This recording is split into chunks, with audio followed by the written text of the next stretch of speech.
নমস্কার বন্ধুরা, আজ আমি সুজি দিয়ে একটা মিষ্টি বানিয়ে দেখাবো। এই মিষ্টিটা খেতে যেমন অসাধারণ হয় তেমন বানানোও কিন্তু খুব সোজা। তাহলে চলুন শুরু করি আমার আজকের রেসিপি। সুজির এই মিষ্টিটা বানাবার জন্য আমি গ্যাসের উপরে একটা কড়াই বসিয়ে দিয়েছি। কড়াইতে প্রথমে আমি 2 কাপ লিকুইড দুধ দিয়ে দেব। এই দুধটা আমার আগে থেকে জাল করে নেওয়া ছিল। সেই 2 কাপ দুধ আমি দিয়ে দিলাম। দিয়ে একটু নাড়াচাড়া করে নেব যাতে কড়ার তলায় না লেগে যায়। এবারে আমি এখানে দিয়ে দেব হাফ কাপের থেকে একটু কম চিনি। চিনিটা দিয়ে খুব ভালোভাবে দুধের সঙ্গে মিশিয়ে নেব। এই সময় আঁচটাকে আমি লোতে রেখেছি, একদম লো আঁচে রেখে চিনিটাকে খুব ভালোভাবে মিশিয়ে নেব। আর দেব এখানে অল্প একটু নুনটা দিয়ে ভালোভাবে আবার মিশিয়ে নেব দুধের সঙ্গে। খুব ভালোভাবে মেশানো হয়ে গেছে। এবারে এখানে দেব আমি ছোট এলাচের গুঁড়ো। আপনারা এলাচটাকে একটু থেতো করে নিয়ে গুঁড়ো করে নিয়েও দিতে পারেন। আমি এখানে ছোট এলাচের গুঁড়োটা দিয়ে খুব ভালোভাবে দুধের সঙ্গে মিশিয়ে নিলাম। এই সময় আঁচটাকে একদম লোতে রেখে এগুলো মেশাতে হবে। একদম মেশানো হয়ে গেছে আমার সব কিছু। এবারে দেব আমি এখানে 1 চামচ ঘি। ঘিটা দিয়ে দুধের সঙ্গে খুব ভালোভাবে আবার মিশিয়ে নেব। খুব ভালোভাবে ঘিটাকে মিশিয়ে নিতে হবে। মেশানো হয়ে গেলে এবার এখানে দেব হাফ কাপ সুজি। এই সুজিটা আমি কিন্তু ভেজে নিইনি, কাঁচা সুজি দিচ্ছি। দিয়ে আঁচটাকে লোতে রেখে এই সুজিটা খুব ভালোভাবে দুধের সঙ্গে মিশিয়ে নিতে হবে। বেশ অনেক সময় নাড়াচাড়া করে সুজিটা দুধের সঙ্গে মিশিয়ে নিয়ে একটা ডো তৈরি করে নিতে হবে। এই ডোটা কিন্তু খুব শক্ত হবে না, একটু নরম থাকবে। এইরকমভাবে একটা ডো তৈরি করে নিতে হবে। বেশ অনেক সময় লো আঁচে রেখে আঁচটাকে লোতে রেখে আমি এই সুজির একটা ডো তৈরি করে নেব প্রথমে। আর একটু নাড়াচাড়া করে আর একটু শুকিয়ে নেব। দেখুন আমার ডোটা একদম রেডি হয়ে গেছে। এই রকম অবস্থায় নামাতে হবে। একটু নরম থাকতে থাকতে নামাতে হবে, একেবারে শুকনো করলে হবে না, মিষ্টিটা বানানো যাবে না। এইবারে আমি একদম নামিয়ে দেব। গ্যাসটাকে অফ করে একটা প্লেটে আমি এই ডোটাকে ঢেলে নিয়েছি। এবারে এই ডোটা হাতে ঘি মাখিয়ে আমি একটা শেপ দিয়ে নেব, রসমালাই শেপ দিয়ে নেব। আপনারা চাইলে গোল করেও করতে পারেন, আবার লম্বা করেও করতে পারেন। আমি এখানে এই লম্বা লম্বা মতো করে শেপ দিয়ে নিয়েছি। দেখুন ঠিক এইভাবে শেপ দিয়ে নিয়েছি সুজিটা থেকে। আমার এতগুলো সুজির মিষ্টি হয়েছে। আপনারা শেপটা নিজেদের পছন্দ অনুযায়ী দেবেন। আমি এখানে এরকম লম্বা লম্বা করে শেপ দিয়ে নিয়েছি।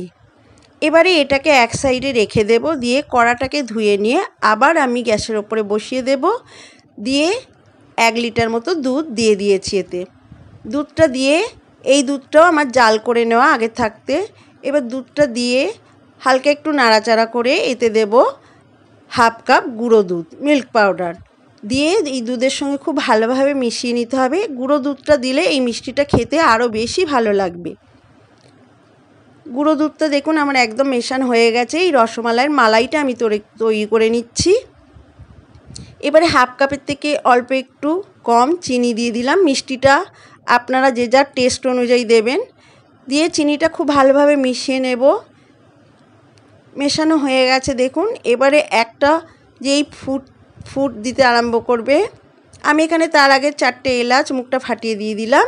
দিয়ে দুধটা ফোটা পর্যন্ত অপেক্ষা করব। দুধটা ফুটে উঠেছে যেই সঙ্গে সঙ্গে ওই মিষ্টি শেপগুলো দিয়ে দেব। এই সময় আঁচটাকে একদম কমিয়ে নিয়ে মিষ্টি শেপগুলো দিয়ে দিতে হবে। রসমালাই শেপগুলো যে সুজির মিষ্টিটা করে রেখেছিলাম আমি, সেগুলো সমস্তটা দিয়ে দিলাম। আঁচটাকে একদম কমিয়ে নিয়েছি। এই সময় সমস্ত মিষ্টিগুলো দেওয়া হয়ে গেলে এবারে আঁচটাকে মিডিয়াম টু হাই দিয়ে করে দেব। দিয়ে বেশ ভালোভাবে একটু সেদ্ধ করে নিতে হবে। মিষ্টিটাকে একটু নাড়াচাড়া করে দিচ্ছি। দিয়ে এখানে আমি 3 থেকে 4 মিনিট পর্যন্ত মিষ্টিটাকে একটু ফুটিয়ে নিয়ে সেদ্ধ করে নেব। এইভাবে আপনারা বাড়িতে বানিয়ে খান। হঠাৎ যদি মিষ্টি খেতে ইচ্ছা করে তো সুজি দিয়ে এইভাবে বাড়িতে মিষ্টি বানিয়ে নিন, খেতে অসাধারণ লাগে। দেখুন একদম আমার ফোটানো হয়ে গেছে। একদম মিষ্টিটা রসমালাইটা আমার একদম তৈরি হয়ে গেছে। মালাইটা একদম ঘন হয়ে গেছে। এবারে আমি এটাকে গ্যাসটাকে অফ করে দিয়ে 1 ঘন্টা মতো ঠান্ডা হতে দেব।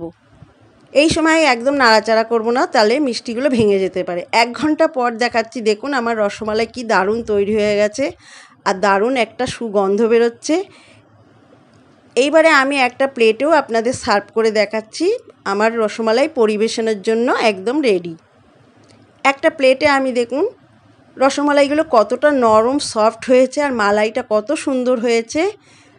এই রসমালাইটা যে কোনো ছানার রসমালাই বা গুঁড়ো দুধের রসমালাইয়ের থেকেও কোনো অংশে কম যায় না। এই সুজির রসমালাই খেতে অসাধারণ হয়। আপনারা বাড়িতে একবার হলেও বানিয়ে খেয়ে দেখুন। বাড়িতে যদি বানান কমেন্টস বক্সে লিখে জানাতে ভুলবেন না খেয়ে আপনাদের কেমন লাগলো।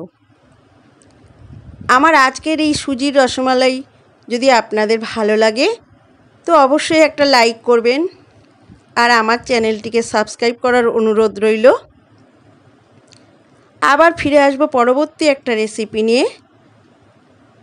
ততক্ষণে সবাই ভালো থাকবেন, সুস্থ থাকবেন। আর আমার এই ভিডিওটা দেখার জন্য, এতক্ষণ ধরে দেখার জন্য সবাইকে অসংখ্য ধন্যবাদ।